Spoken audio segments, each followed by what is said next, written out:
Hello everyone, आज हम बात करेंगे इंडियन कॉन्स्टिट्यूशन के कुछ चुनिंदा इंपॉर्टेंट केसेस के बारे में जिनके बारे में हमें पता होना चाहिए। पहला केस है रे बेरुबारी केस।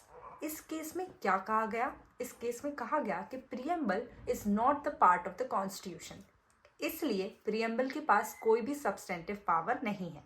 जबकि नेक्स्ट केस आया गोलकनाथ केस, जिसमें क्या कहा गया कि पार्लियामेंट के पास अनलिमिटेड पावर नहीं है, उसके पास लिमिटेड पावर है कॉन्स्टिट्यूशन को अमेंड करने का, इसलिए वो फंडामेंटल राइट्स को अमेंड नहीं कर सकता।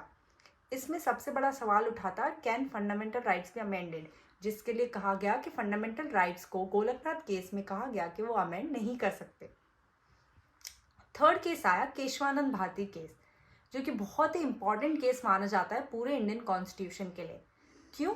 इसमें बेसिक स्ट्रक्चर को डिफाइन किया गया, स्पेसिफाई किया गया। इसमें कहा गया कि पार्लियामेंट के पास पावर है पूरा होल ऑफ द कॉन्स्टिट्यूशन को अमेंड करने के लिए, इंक्लूडिंग फंडामेंटल राइट्स।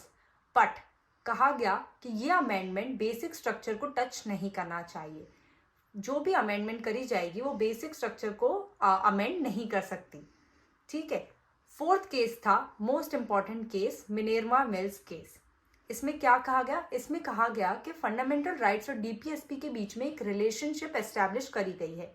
ये दोनों अगेंस्ट ईच अदर नहीं है, जबकि कॉम्प्लीमेंट्री टू ईच अदर हैं। इसलिए फंडामेंटल राइट्स को अमेंड किया जा सकता है, बट बेसिक स्ट्रक्चर उसका नहीं हिलाया जा सकता।